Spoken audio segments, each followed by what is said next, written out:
Hello, my name is Norman Ebinger. Where and when were you born? I was born in 1922, June 13th,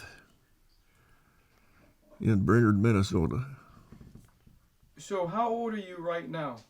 I am 97 now. Do you feel like you're 97? No, not really. What does 97 feel like, physically? Well, right now I feel pretty well. My legs are weak. They're my weakest point. And could you state for the record, when I called you the first time, what were you doing? Well, I was up north, about 50 miles north of Brainerd, on the Mitchell Lake Road, cooking some wieners on my camp stove. By yourself? Yes. Seems like you're doing pretty good. What specific units were you a part of? Well, I was in Company E of the 6th Ranger Battalion. And what was your specific job in Company E? At the last, I was a staff sergeant I had what they called the Special Weapons Section. In that, we had the 61 and the 81 Miller mortar, bazooka, and the flamethrower. And I carried a Browning automatic rifle myself. And where all did you see combat when you were overseas? Well, biggest part was on Luzon, on the island of Luzon in the Philippines. I had quite a few stops before I got there, though. Like where? Well, first of all, when I had my basic training in Fort Sill, Oklahoma, and then I was trained in a mule pack horse outfit and pack outfit. I was supposed to go with take care of the mules on these mule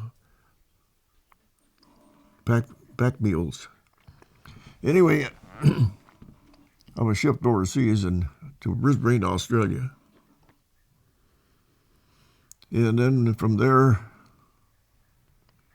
well, we had some pack horses there, and we had training there for a while in the mountains.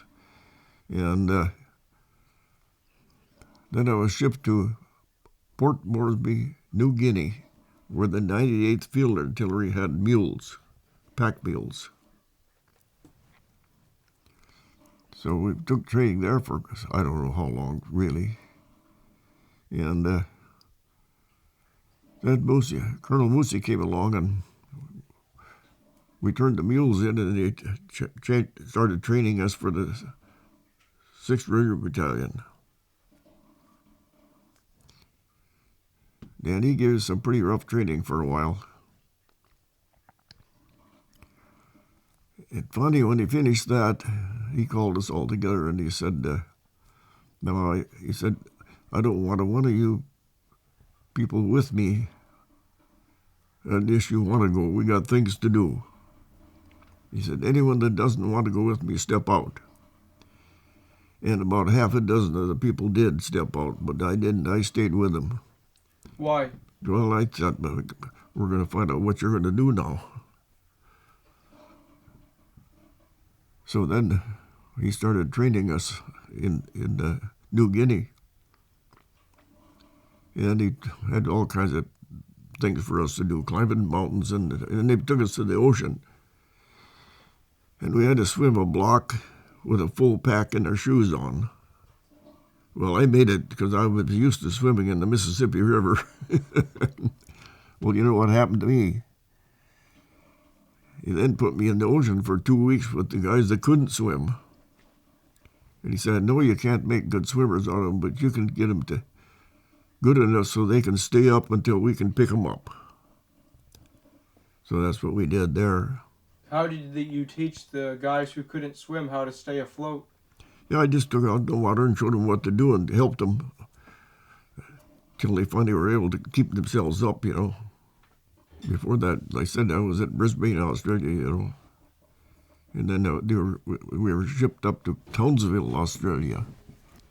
And from there, then I was shipped to New Guinea. And after we took our training,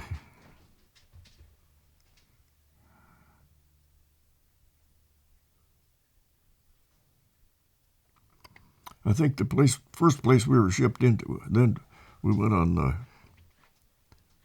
some converted destroyers.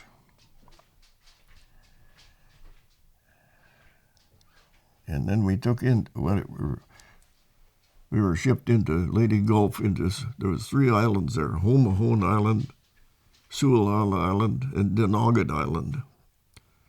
And we were split up on the 3 of them.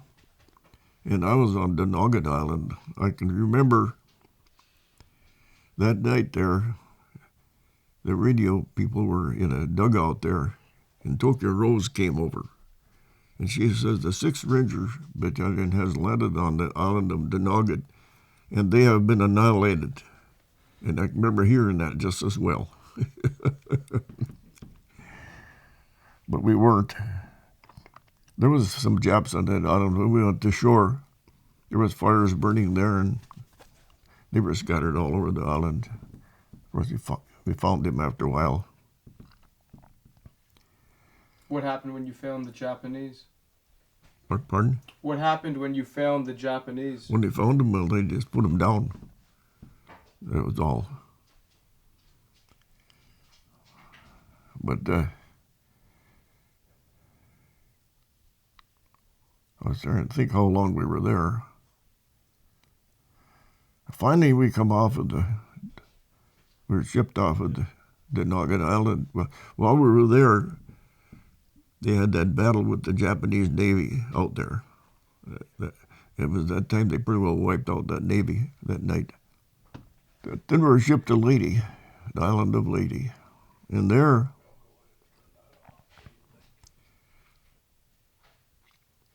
we went to shore, all the coconut trees were down, flat as a pancake. They'd bombed that thing so much. And there was no Japs there.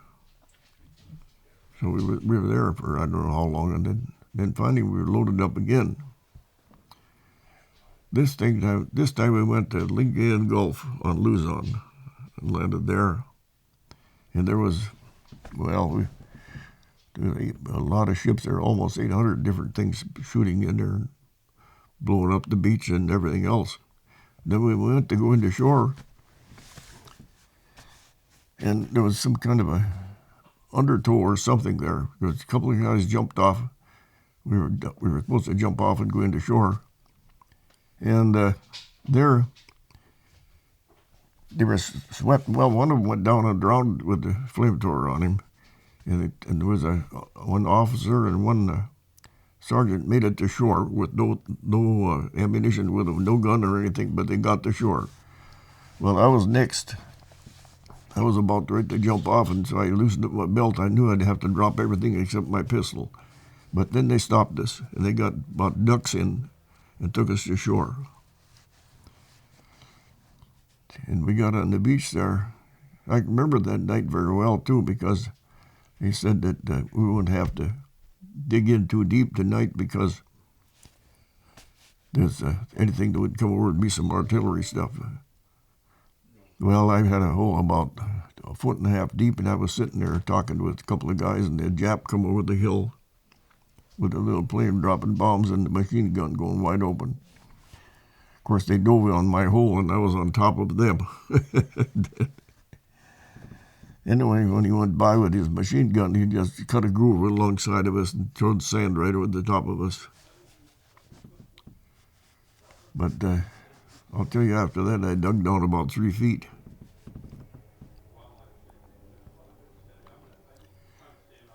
But then, after that, the Japs had some big cannons on tracks up into some caves and stuff up in the hills, and they had them zeroed in on that beach. So they sent myself and 25 other guys up in there at night to scout that out and find those find out where they were at, and they had the radio people with us. So the first time they fired a couple times, they spotted them, and then the radio people called back, and so they zeroed in on that with their cannons and stuff. And well, it didn't take long. The Japs knew somebody was up there, and they told us when we went in, "You can't fight. You're too small. You're going to have to hide." And I can remember laying in the weeds, and the Japs going by talking, and us laying there in the weeds, scared to death, you know.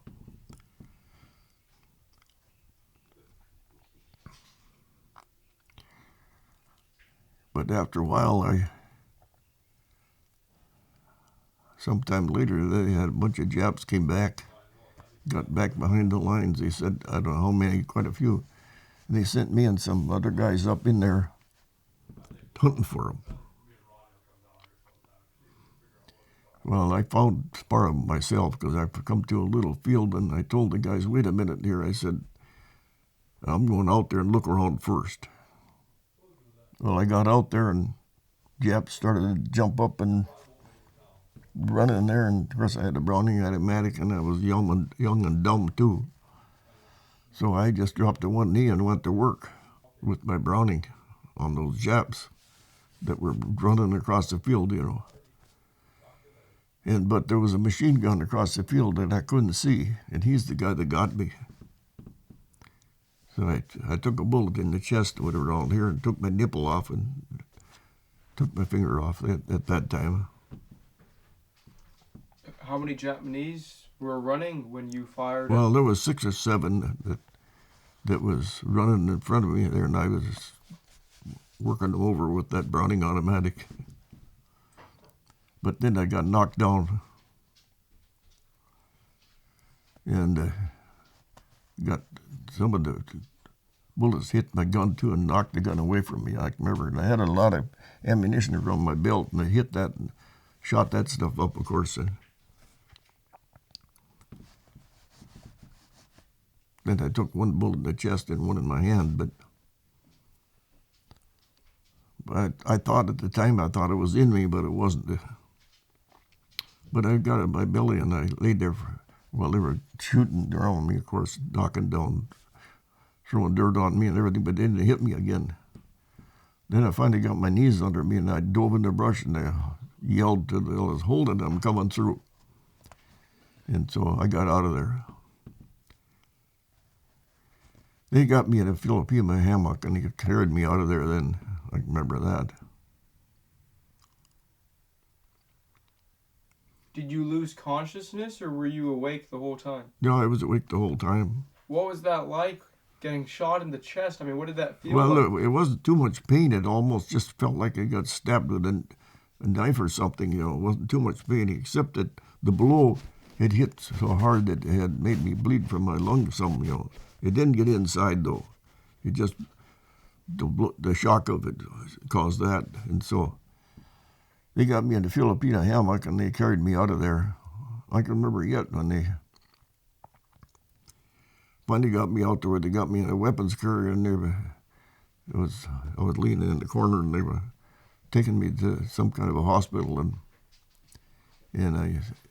then they come with an ambulance or something, and they were going to put me in, and I said, how far is it? I can remember asking the guy. He's only a couple of miles. He said, then I'll stay right here, because I was leaning in the corner because I was starting to feel it, you know. So they hauled me in there.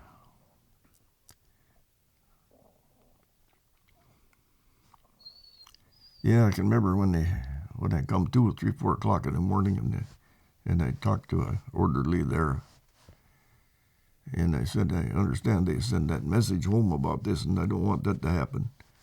He said, it's too late, it's already been done. You mean about you being wounded? Yeah. What was the reason you didn't want your family back home to know? Well, I didn't want them to know that they got hit, because they'd be worrying about too much, you know. So I didn't want it to happen, but they did. And I can remember my wife telling me afterwards that the ambulance, or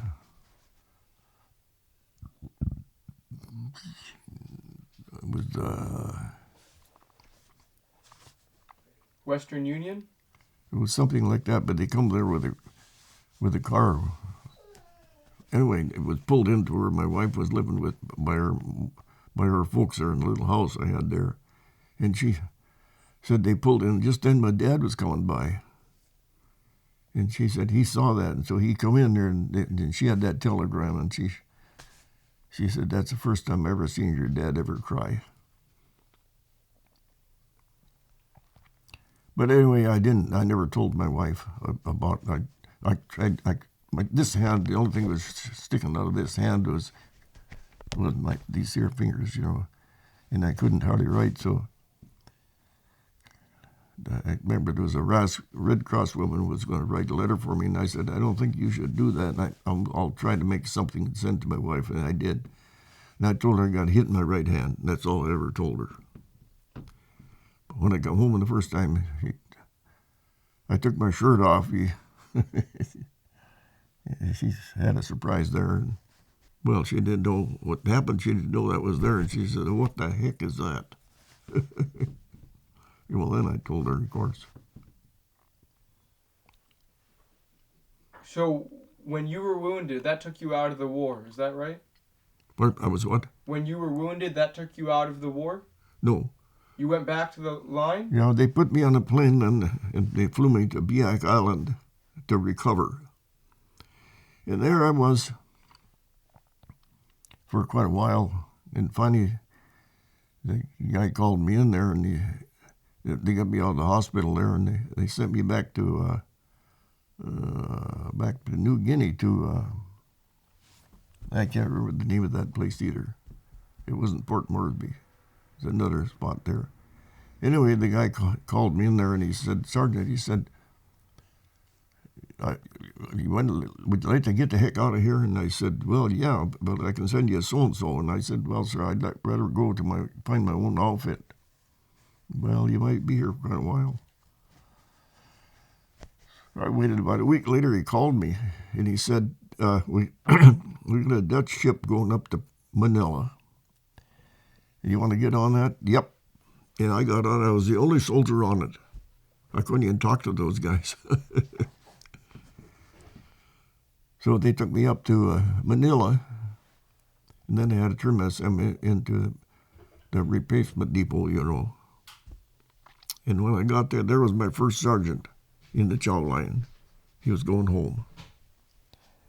So he said, well, I asked him where the outfit was. He said, up to San Fernando, about 40 miles. Okay. So I went in and tried to get a pass, and, well, I can't give you a pass up there. I can give you one to Manila, but you better be back by midnight. So he gave me a pass anyway, but I got out there, and I got on an old Filipino truck with some bamboo poles and went up to San Fernando and found my outfit. But they thought I was dead, So that lieutenant there, he said, try to get back there. He said, so you don't not AWOL.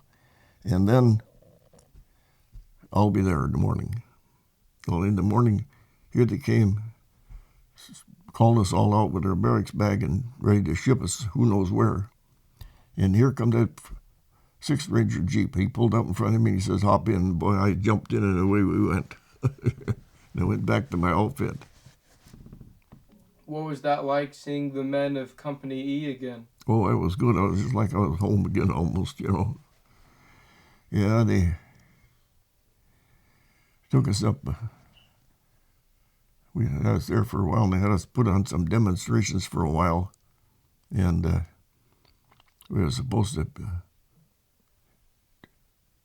come up to a big pillbox they had built way up on the hill with logs and stuff. And they had a bunch of officers wanted us to show how we would do, what we would do there.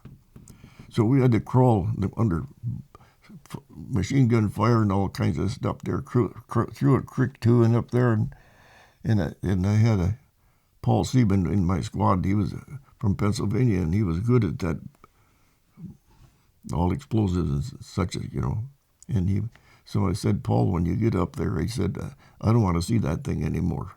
So they had a smoke screen up there, and I'm telling you, when he finished that, there was coconut logs flying in the air as high as you could see, and there was nothing but a big cave there. Who were you guys showing off for? There was a bunch of officers from all different parts of the organization all lined up there, and they wanted to watch us do that.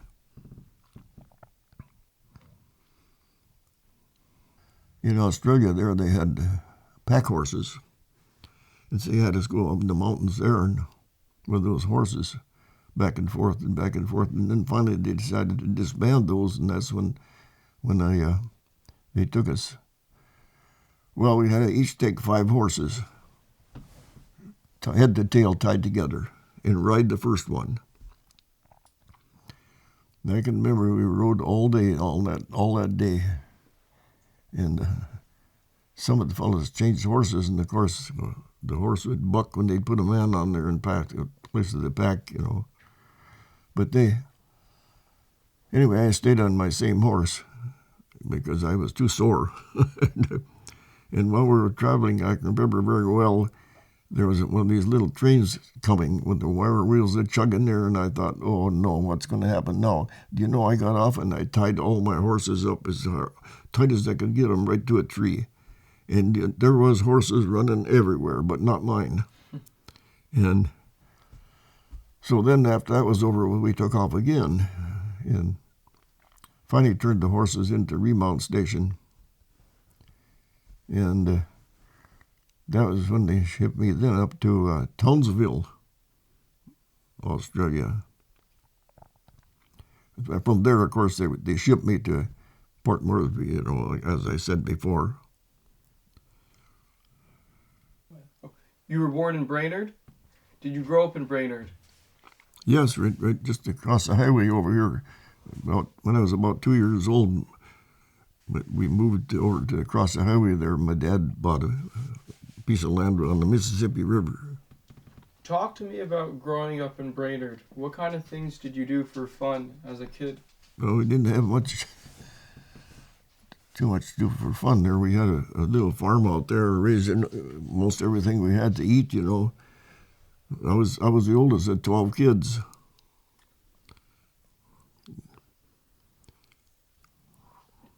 How many kids? 12. I was the oldest of 12. Talk to me about the responsibility that you have to have as the oldest of 12 kids during those years.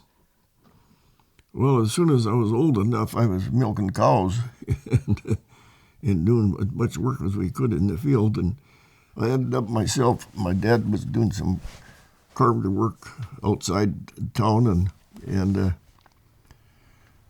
so I had the team at home, and I did the homework, the plowing and all the work at home with the team myself.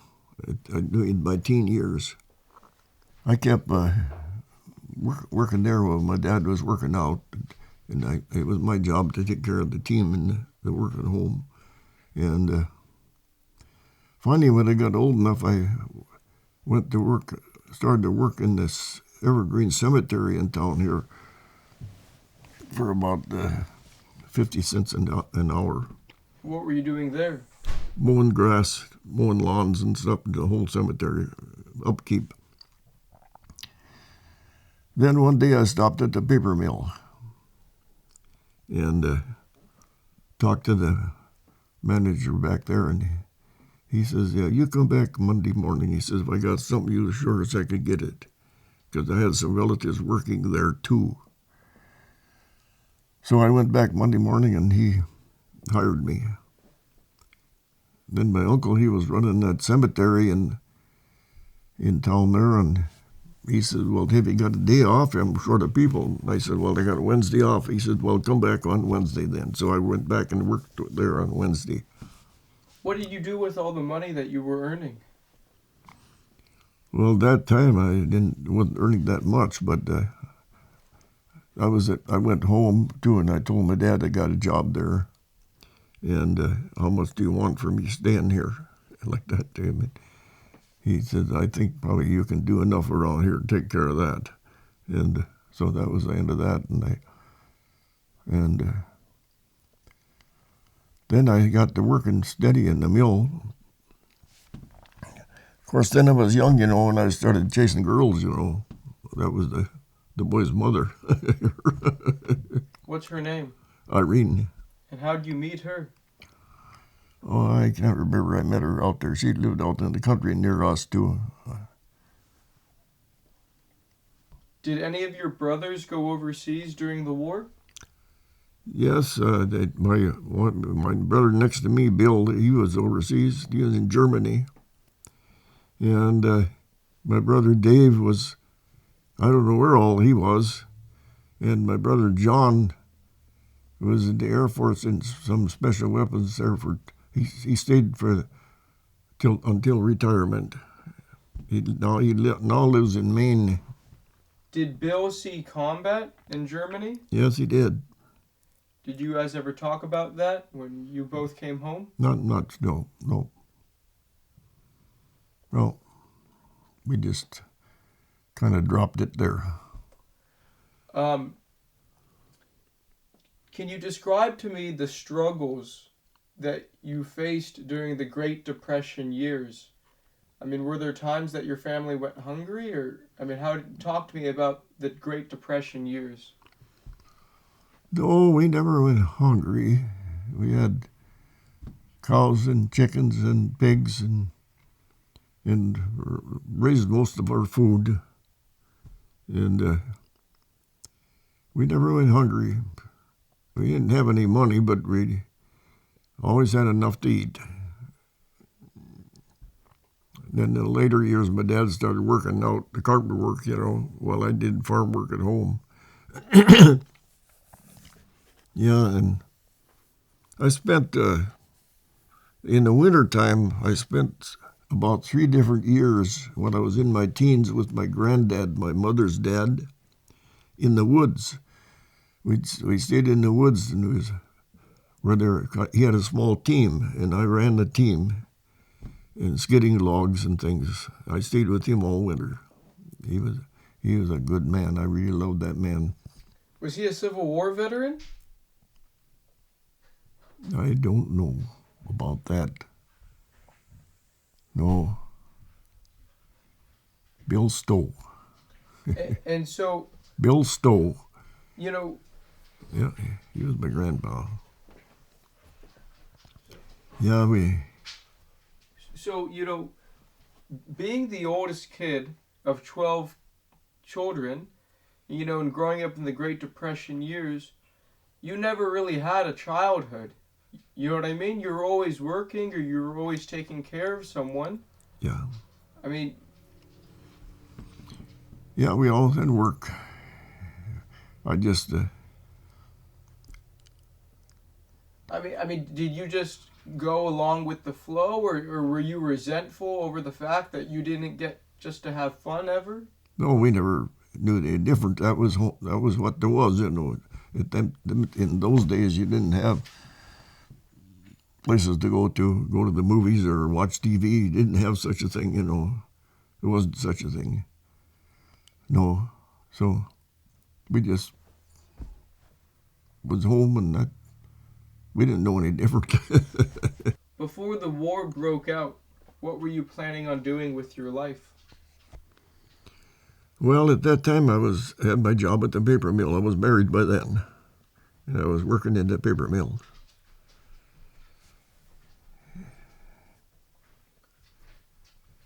Then they finally got the letter that says, "You have been selected by your friends and neighbors." Yeah, I can remember back there in Fort Sill, Oklahoma, when we were basic training, and we had the mules there. Every week we'd have to walk out 30 miles with a mule packed with the 75 howitzers with parts. In there we'd go, then we'd have to take care of the mules that night and carry them down. And one day we got out there, and one of the mules went crazy and knocked the guy down and tramped on him, and they carried him away in a stretcher. And the horse and the mule ran across the prairie, dropped his load, and they ran him down with horses and brought him back. And that corporal, I can remember him yet, Corporal Clements. He's got a real squeaky voice. He said, "Ebinger, you take that mule." I already had a good mule. Okay, I got that mule. They loaded him up to give him to me. And there he stood, and he wouldn't move. I finally gave him a boot in the ribs, and he went crazy, and he tried to get me. And I had the halter shank and lines in my hand, and I'd up close to his head, and I'd pulled up tight. And every time I'd hit the ground, he'd hit me in the rear with his knees. He was trying to get me. I took him across the prairie until I finally got his mouth, the rope in his mouth, and every time I hit the ground, I'd haul on him. And finally, I got him. There he stood with his head hanging, blood running out of his mouth. Next time I booted him, he come with me, and we went for a walk. Do you know, that was the best mule I ever had. He'd stay his nose about a foot behind my butt, and when I'd climb over the rocks, he'd right there. I never had to pull on him, and he never stepped on my heels. Explain to me the whole... So, you went to Fort Sill, Oklahoma for basic training. Yep. You know, that's where the artillery school is. Did you have any say in the matter? Did you choose to go to the artillery, or that's just where the Army put you? That's where they put me, into the Packmaster School, they called it. And eventually, what was the role of the pack mules in the artillery? What were you all training to do? Well, in the end, what they do, they pack what we call the 75 howitzer. One would pack the wheels, and one would pack the tube, and such is all on different mules, you know, carrying the cannons in wherever you wanted them. That was our job, and they had me going to school to be a packmaster. I was supposed to go with this and take care of the mules. And meantime, they had us riding horses, and you ride them across the prairie, and they had these brush jumps about 6 feet high, and you jump over, you know. Anyway, I got the German measles while I was there, and I had in the hospital. And when I got out, they gave me a new horse, and when just as I came out to jump, that horse, he was nervous, the same as I was. He knew it too, and just as I got there, he slammed on the brakes. Well, I made the jump by myself and landed, and about that time I could see his feet coming. I was rolling over, and the guy said, "Are you all right?" "Yeah," and I climbed back on the horse. How does the 98th Field Artillery eventually become the 6th Ranger Battalion? Just pretend I don't know anything about it. No, the only thing we knew about it was when Colonel Music showed up one day and said that we're going to. He said, we have heard that you're a pretty rough bunch of people." He says, "Well, we're going to find out today." He says, "And we're going to change you into the 6th Ranger Battalion." So he started giving us a lot of exercises, calisthenics and stuff, and lots of rough stuff. Like what? Well, we'd have to take 24-hour marches with no rations and stuff like that, and climbing mountains and swimming and going across the river, hanging on ropes and all kinds of stuff. Had you heard about the Rangers before? No. No.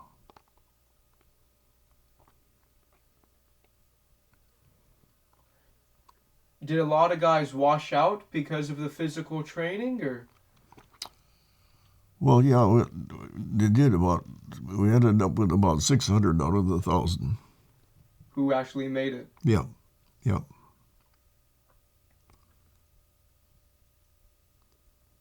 What kept you going?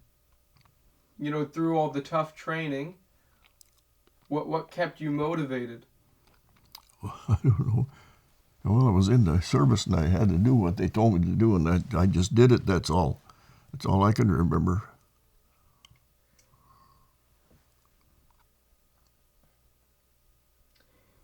I can remember once or twice I almost got in trouble. When we were training in Fort Sill, we were supposed to learn to tie different knots and throw ropes out, land straight and stuff. And one day I didn't get it done right, and they told me to pick up a 100-pound sack of oats and take it around the corral. Well, you know, I was young. I stood there like this here with my fist double looking at him. And he says, "Ebinger, watch that temper." Okay, so I carried their load around the corral. Do you think you actually would have hit him? Well, I might have. I don't know, at that time I might have. But it wouldn't have been smart. So I decided to do it the right way. So, what do you remember about Moosey, Colonel Moosey? What? Who? Colonel Moosey? Colonel Moosey? What do you remember about him? What kind of person was he? I'll tell you, he was a good man. I'd follow him anywhere. He was the best man we ever had in charge of us, ever. Why? But he would go anywhere. He would do anything, and he would go ahead of you. Yep, he's really, really good. He was a good man. What did he look like? Well, he was not a very large man with a black mustache, pretty much bald-headed with a mustache. Good man, though. I remember one time one lady, he was putting this through an inspection, and we was standing, I had a pistol on my hip, and I wasn't very used to that, just would pull that up and pull it open like this. And he was stepping out one by one, checking us out, and he stepped to me, and I reached for her, and I hit that holster hard, and it just popped. He says, "Good," and he stepped right on. Was I ever happy? Yeah, I was in Lady, come to think of it. I was put on guard in front of General Kruger's little building. And every morning, every time he come on, I was supposed to be saluting him, And he stepped out there and he says, "Good morning, son, and that'll be enough for today." He was really good that way. But after a little while, an MP colonel come walking by, and I didn't salute him, and he didn't like that. He squared off and right in front of me and looked at me, and I had to salute him.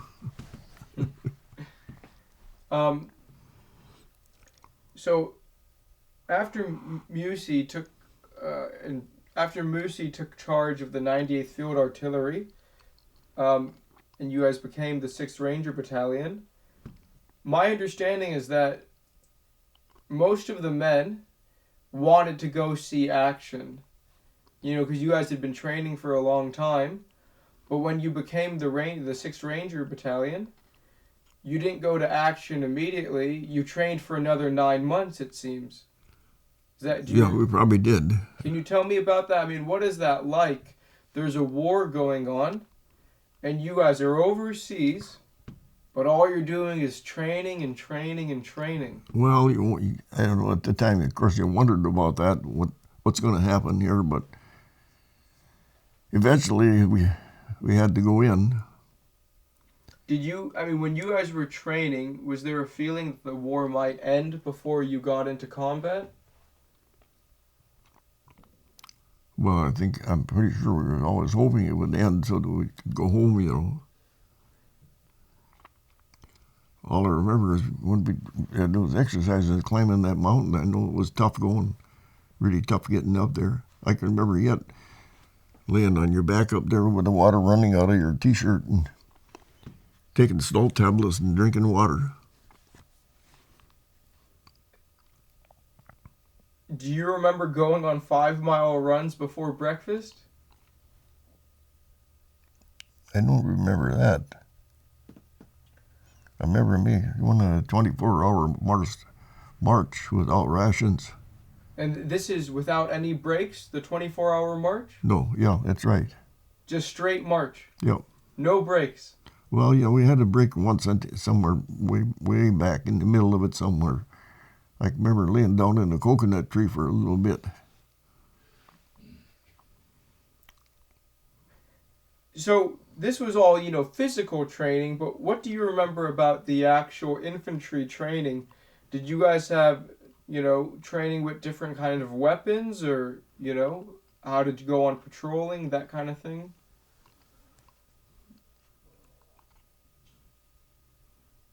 The only thing I can remember with the mules there, when we were using them with the 75 howitzers, we'd set them up and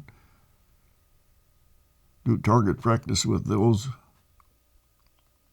I believe the first action that we really got into was when we were searching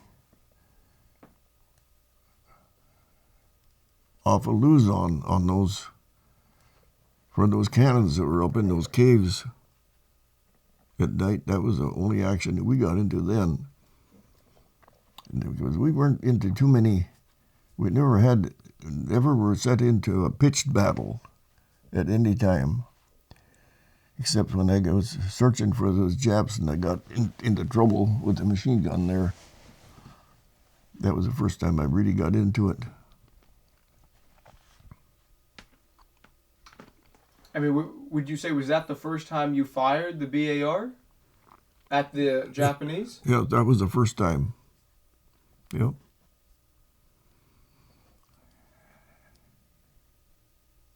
So the first time you fire your weapon in combat, you got the Silver Star? Yeah, that was the time it happened, yeah. Wow. Can you tell me more, though, about the incident with the cave? Where you guys were searching for the cannons on Luzon? Yes. Could you tell me about that one more time, please? So what happened? All I can remember is that we'd be out there at night, and when one of those cannons were rolled out, they had tracks up there on those caves that they'd roll them out and they were zeroed in on the beach. And when they'd roll them out and fire, and we got close enough to find out where they were, then the radio men would call that directions in to our artillery, and they would really clean them out. Of course, the Japs knew this. Somebody had to be up there to do that, so they were looking for us. But they told us you can't get into a pitched battle because you're not big enough. You're going to have to hide, and that's what we did. Could you see Japanese soldiers coming? At one time I did see them, but I was laying in the grass and they were jabbering over there, going by. How close were they? Oh, probably 75 yards or so, and I'm laying in the grass shaking, not able to do anything about it. We weren't big enough. So, how many men were in your company, would you say? I think it was 60 in the Company E. I think it was 60. And so most of your operations, this is just in general, when you guys were in combat, are you usually attacking the Japanese as companies, or does the whole battalion attack them at one time? Or are you going on a patrol? Are you in a platoon, or is the whole company going on the patrols? Well, I was out with this much of that time on a patrol, searching for Japs that had got behind the lines. That's when we got in trouble. You had mentioned earlier, did you see the naval bombardment of Luzon? All the destroyers? Yes, sure. We were there. Can you describe what was the naval bombardment of Luzon? What did it look like? Oh, gee, there was ships as far as you could see, and they had just rafts of balls or something sitting them. I could see them going off layer after layer, just shooting on the beach, just tearing the whole country up before we went in, I mean, and what did it look like when it would hit the shore? I mean, there was nothing there. There was nobody there when we got on shore. Everything was blown up, No. The Philippines in general, can you describe the terrain of Luzon? What did the terrain of Luzon look like? Is it all jungle, or what is it? Well, it wasn't all jungle. There was little farms and such as I believe, if I remember right. But I don't understand that there was very much big timber or anything in the area where we were. There was some, some kind of timber, but not much. But otherwise, it'd be scattered farms and stuff, You were in Company E. The companies that took part in the Great Raid on Cabanatuan was Company C and Company F. Yeah. Could you tell me about your role during the Great Raid on Cabanatuan? What were you doing when that raid was going on? Well, really, it was a short time we was on a roadblock, but otherwise, we weren't doing anything, but I did, finding where we were posted, I saw those people coming in. Some of them were carrying the prisoners, and some were walking, and some were hauled on carts. They were in tough shape. I don't know why they were still alive, how they even lived through it, what they'd been through, and they were so thin,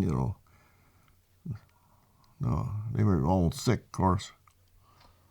Even though your company did not take part in the raid itself, was everyone in the battalion aware of what was going on?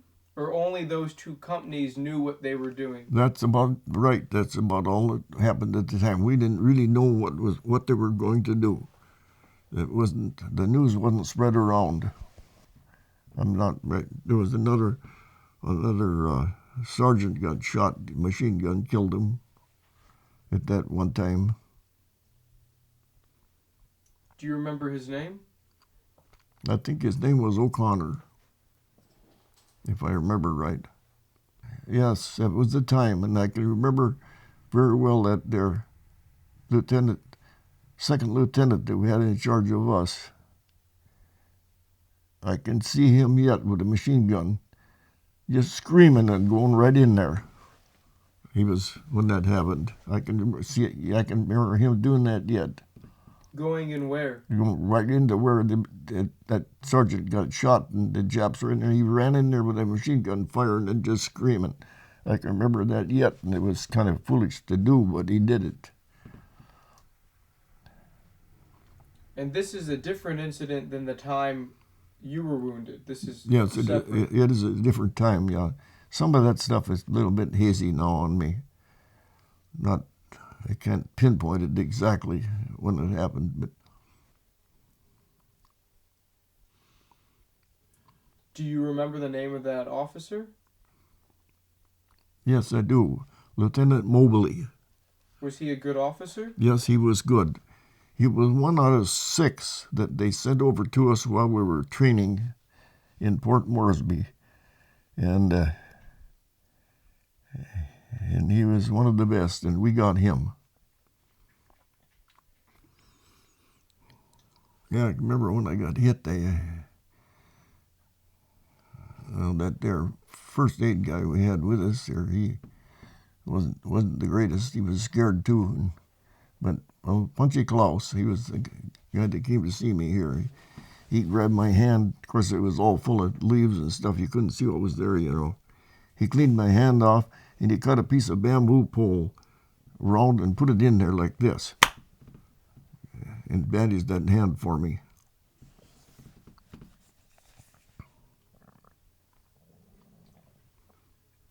So, after you rejoined the outfit from when you were wounded, when you rejoined the outfit, did you guys get into any other combat? Nope. All we got in after that was when we had to put on those demonstrations for a bunch of officers that was sitting up on the hill watching us, watching us crawl through the mud and machine gun fire and stuff. Then I thought that would end it after Paul blew up that place, but then we had to take the thing every day, even though there was nothing but a big hole left there. You just had to keep doing demonstrations and demonstrations. Yes. Where were you when the war eventually ended? I was at San Fernando there. I had 200 young guys out in the field in tents. Replacements? Yes. Young kids they sent in. And we were supposed to be getting ready to go into Japan is what we were waiting for. But while this happened, they offered the 5 of us a 45-day furlough home and another stripe if we'd sign up to come back for 8 months. And that was preparing us to go into Japan is what it was for. But I had enough points there that I thought I can probably do that without going home. So I didn't take it. And they went home, And the war ended while they were home, and they discharged them at home, and I'm still there. So I lost out that time. So that took a while before I got out of there. What was that like, being stuck in the Philippines and the war is over? Well, I didn't like that, but I figured, geez, I made a mistake if I'd have went home. But then if the war had not finished, I'd have went back for 8 months and we'd have went into Japan, and that would have been tough business. Yeah, you made an educated decision on what. That's what I was thinking. I did, And I mean, do you remember how you actually heard about the bombs being dropped? No, I don't. But I think some of those kids heard more than we did, because I can remember walking up and down the street and hollering, "The war is over, the war is over," and getting drunk. And the old guys would say, "Yeah, we'll see, we'll see." So we waited a few days till the official news came out that was over. And so take me through, how do you end up back in the United States from there? Well, I got on a Navy ship, and I volunteered, and there's 4 of us volunteered for some kind of a ration detail, and then we could go in to eat before the crowd came. So we had a good deal there. And then I was shipped to Camp McCoy, Wisconsin. But then they were trying to get some people to put them on details, and looking for some officers and non-commissioned. And finally, one day they called us out there and they said, "Sergeant Ebinger, step out here." Well, I didn't have no stripes on. I kept them off because I was better off without them. Why is that? Well, then I wouldn't get too many details. So anyway, I stepped out, and then, of course, they caught me. He said, "You'll put those stripes back on."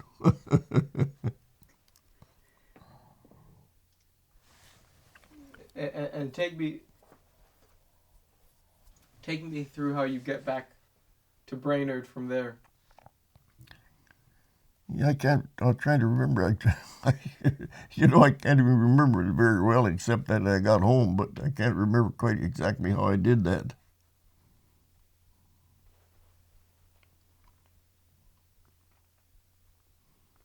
Do you remember your first reunion with your wife and your son? Oh, yeah. Yeah, I can remember, for one thing, that he didn't want me around because he didn't know who I was. Yeah, it was gone quite a while.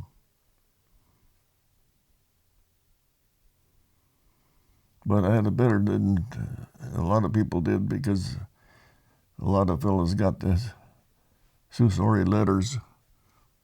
They couldn't wait for him to come back, so they find it somebody else. What do you mean, Dear John letters? That's right. But I was lucky I didn't get anything like that. Did you know of men in your outfit who did get Dear John letters? Pardon me? Did you know of men in your outfit who did get Dear John letters? Yeah, a couple of them, yes. And how did they react when they got it? I'm not sure. They're pretty bad shape, Yeah.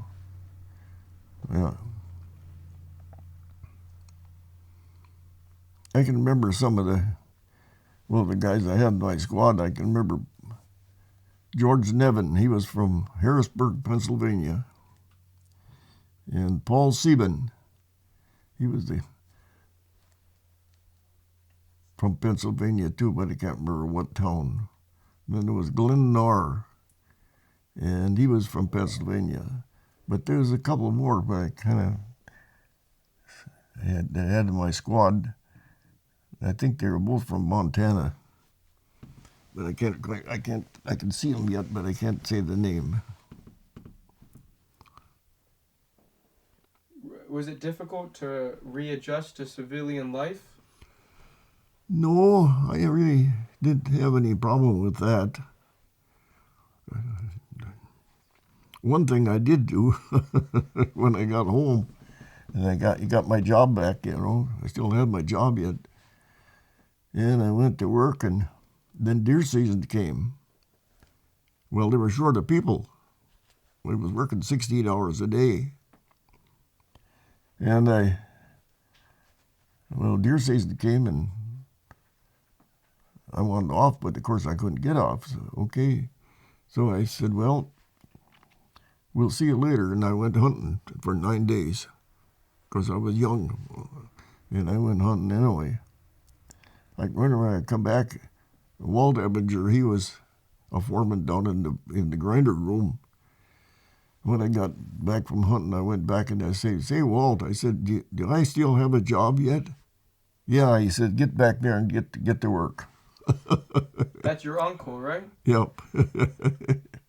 Was it weird, when you went hunting for deer?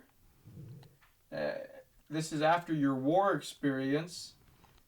Was it weird going hunting? I mean, did you feel like you were back in the Philippines or no? No, I just kind of just forgot it as much as I could.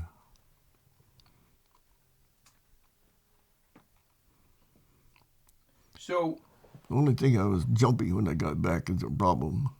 What do you mean? Well, when something unexpected happened, I would do things I shouldn't. Like, for one thing, I was outside here one day and in the fall, and I was out by my car, and somebody shot a partridge or something out there, fired a shot, and I didn't know what happened, but I was under the car before I knew it. And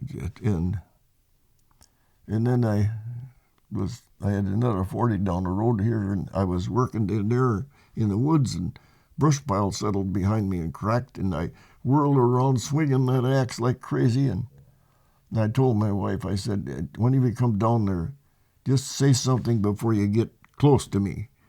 Just say something so I know you're there, because I didn't know what I was going to do for a while. But I got over it. Did you have nightmares of the war? Yeah, sometimes. Yeah, I got a little crazy sometimes, and I was swinging and stuff, and my wife finally got twin beds because it was safer. But I got over it. You mean you'd be fighting in your sleep? Yeah, I'd be fighting and swinging and stuff, but I got over it. When you first came back home, did you talk to anyone about your experiences? Did anyone ask you about it? No. I just never talked about it. If someone had asked you about it, would you have talked to them? Well, I don't remember anybody ever asking me either. I don't think I would have said much. There wasn't much. Well, one time we were on a patrol, I remember that, and I can't remember how many Japs were around, but not many that I know of, but there was a Jap in a tree, and he had the colonel pinned down behind a stump. I can remember that yet.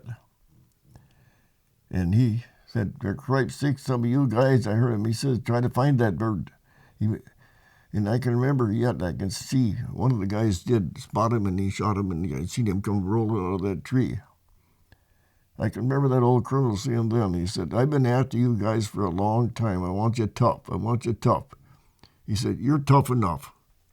I can remember him saying that. It's the only time he ever said it. After the Japanese was killed? Yeah, he said, that's the first time I ever heard him say that. This is Moosey. Yeah, that was Moosey. I mean, when he was pinned down, was he taking pot shots at you guys, or? Well, yeah, he had been taking shots here and there, but he hadn't hit anybody. But he happened to got the colonel behind a stump, and he was shooting in there trying to get him. And finally, one of the guys spotted the guy up in the tree. But I don't know if there was others around there or not, but I can't remember seeing any.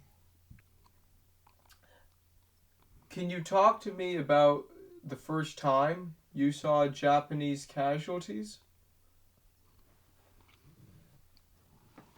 Well, the first time I saw any was when we landed on the island of Denaugat. there was some Japs there. They had fires burning there, and some of them were scattered around the island, and some of them, I didn't shoot any of myself, but there was some of them got killed there. I can remember yet when we were walking by, and the Jap officer was laying there, and one of the guys kicked his head off and rolled down the hill. I can remember that yet at the time, and one of them new officers we had just got sick and was throwing up. I can remember him doing that. Did you pick up any souvenirs off of the dead Japanese? The only thing I ever had was my rifle from one of the Japs that I shot, and the guys saved that rifle for me. When I got back to San Fernando, they still had that rifle. I brought it home with me. Do you still have it? No, I don't. What happened? Well, in the first place, when Terry was getting old enough to hunt, and I was worried about him using that one because it had a safe where you'd push on with your heel on there. It was a kind of a hard thing, and I was worried about that. So I got him I traded it off and got a lever action rifle for him. My small little finger on my right hand was shot off, and this other one was cut right to the bone, the second one. But otherwise, these two fingers were good yet. And this was all from the Japanese machine gun fire? Yes. When you started to fire your BAR at the Japanese soldiers, sir, did you go for any cover, or you were out there in the open firing? I was in the wide open, down on one knee, holding that gun up because it's a 14-pound gun.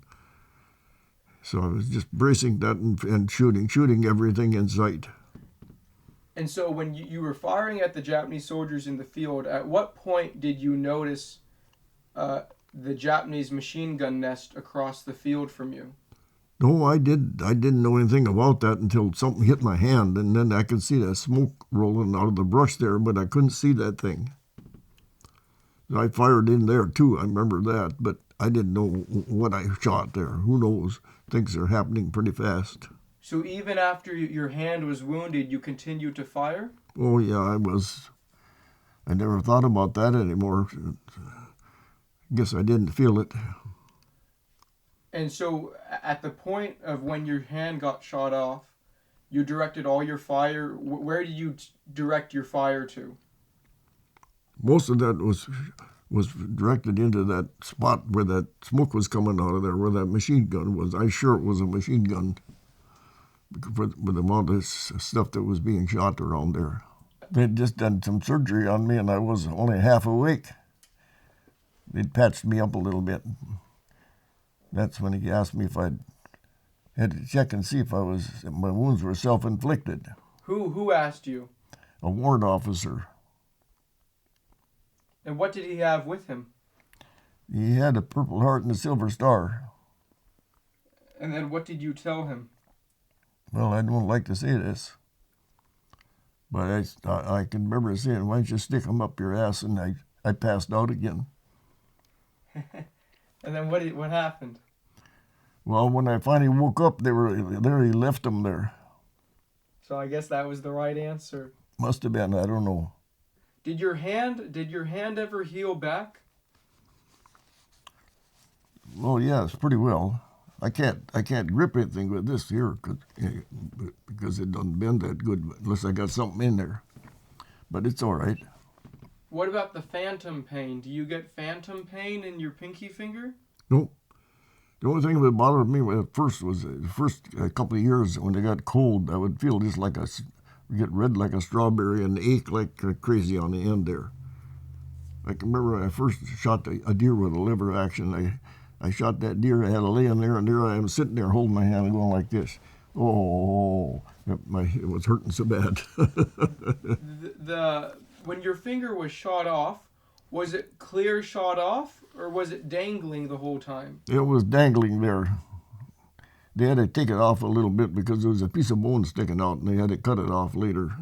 Okay, but the whole time it was connected until they took it off. Yeah.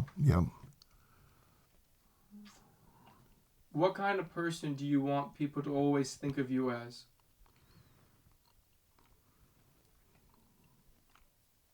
well, I don't know. I just try to be halfway decent and help people a little bit when I can.